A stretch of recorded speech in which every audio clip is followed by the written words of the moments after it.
Welcome to Alpha Recap. Dakota here, and we've got a big story to unpack from today's market headlines. As always, if you have questions, you can reach us at stockalpha.ai. Markets were closed for the trading day when this came through, but the news landed in the post-close wrap and analysts reacted fast. Thanks for having me. This was a pretty headline-heavy release. Envision Energy announced it was contracted to supply a 660 megawatt-hour battery energy storage system for the Naos 1 private power project in South Africa, working with SOLA Group and construction partner WBHO. And the press release even called Naos 1 the largest privately contracted hybrid project in the jurisdiction. So, what really stands out here is... Right, scale. 660 megawatt hours is not a run-of-the-mill grid support battery. This puts Naos 1 in the longer duration firming category and signals a shift. Large BESS deployments are moving into emerging markets where reliability is a real issue. So let's break down the headline themes. First up, scale up in emerging markets. What did analysts flag? Analysts broadly said this was strategically important. The project size mattered because it suggests private sector solutions for reliability and decarbonization are getting serious in South Africa. It wasn't just a short-duration battery for frequency response. 660 megawatt hours implies a use case for several hours of firming or merchant applications. Right. Another theme was the private hybrid model. The public description called this a privately contracted hybrid, which typically means a bundle.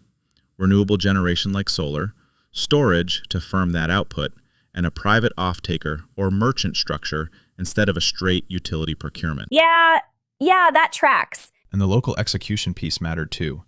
Partnering with SOLA Group and WBHO signals that local engineering, procurement, and construction capability is a big part of making these projects actually happen.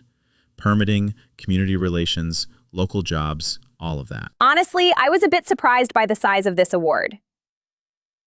660 megawatt hours. That's a number that forces a deeper conversation on bankability, right? Absolutely. The big open question was the revenue stack. Is this supported by long-dated offtake contracts or capacity payments, or is it more merchant exposure with energy arbitrage and ancillary services layered in? The release didn't disclose offtake terms, so market participants immediately started debating how financiers will underwrite the cash flows. Quick reactions from the market seemed split.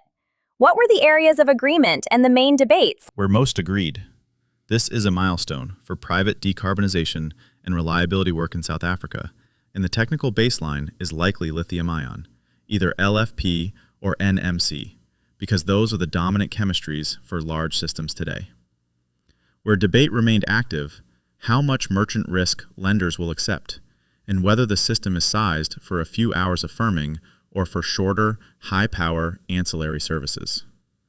The announcement only gave megawatt hours, not megawatt power rating, so people were left guessing at duration.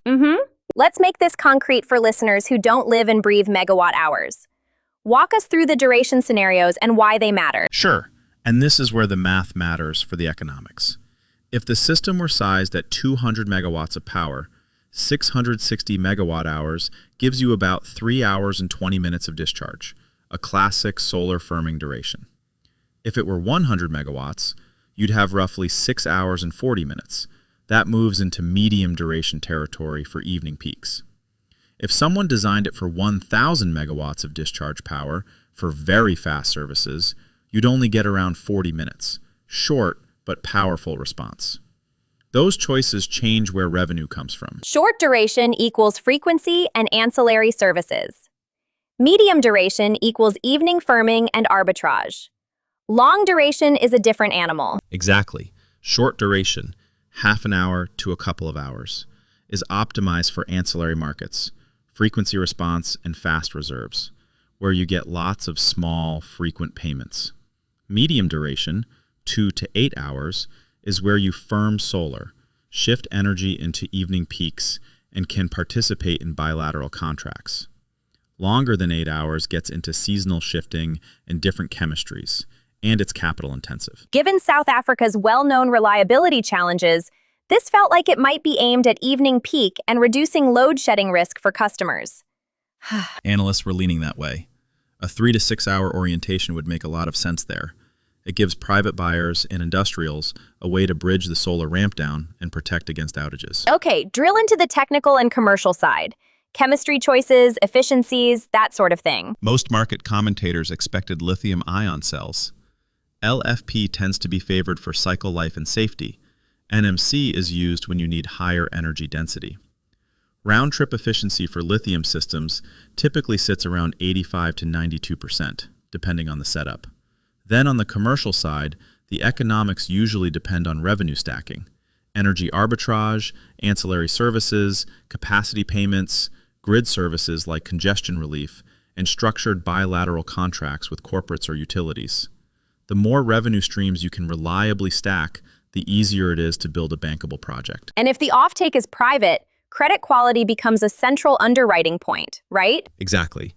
If Naos 1 rests on a long-term private offtake, lenders will focus on counterparty strength.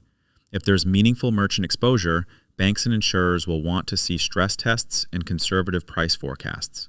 The announcement didn't name financing partners, which is another reason markets were watching closely for follow-up. Right. Short pause. Quick reactions. Right. Yeah, absolutely. From an execution risk standpoint, having WBHO on board is meaningful. Local construction partners can smooth permitting and grid interconnection issues, which lenders love. But skeptics also pointed out that a lot of value, battery modules, BMS software, long-term service agreements, still comes from global suppliers, so local content can be partial rather than full. Let's talk about who this matters to. Who's most directly affected by a milestone like Naos 1? Several groups. Infrastructure and private equity investors watch this because it looks like a long-life physical asset with recurring cash flows. Attractive if contracting is solid. Battery original equipment manufacturers and suppliers see validation for vertically integrated suppliers who can deliver cells, BMS, and software at scale. Utilities and independent power producers have to reckon with private hybrids. They can relieve some grid stress, but also shift load and revenue dynamics. Local contractors and equity stakeholders may see jobs in project pipeline. And trading desks will pay attention because large batteries change intraday price dynamics and create arbitrage opportunities. For traders, the more big batteries you add, the more predictable some price spreads become. But that also compresses margins for those same trades over time. So what are the main risks and the next items to monitor? People were watching 5 things. 1. Contract disclosures. The market needs to know offtake structure, duration, price indexing, and counterparty credit. 2. The megawatt rating and intended duration. That changes the whole economic profile. 3. Who's on the financing table? Banks and insurers will signal how they view merchant risk in South Africa. 4. Permitting and commissioning timelines. Execution risk can be material. 5. Policy signals. Any regulatory shifts around private procurement, grid access, and ancillary markets will influence these projects' long-term viability. That's a helpful checklist.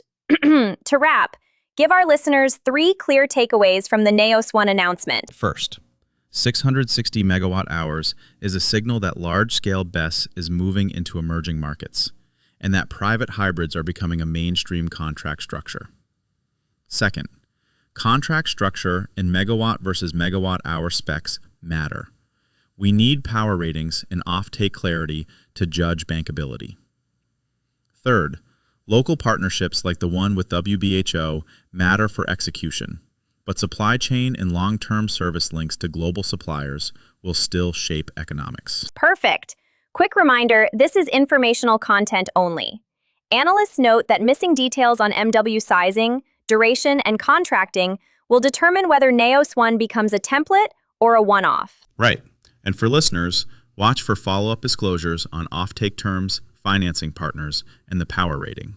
Those will tell you most of what you need to know about how replicable this model is. Thanks, Josh. That was a great walkthrough. Clear, pragmatic, and grounded in the key commercial trade-offs. My pleasure. All right, final sign-off. If you have questions about anything we covered today, head to stockalpha.ai, where you can ask us directly and we'll answer live.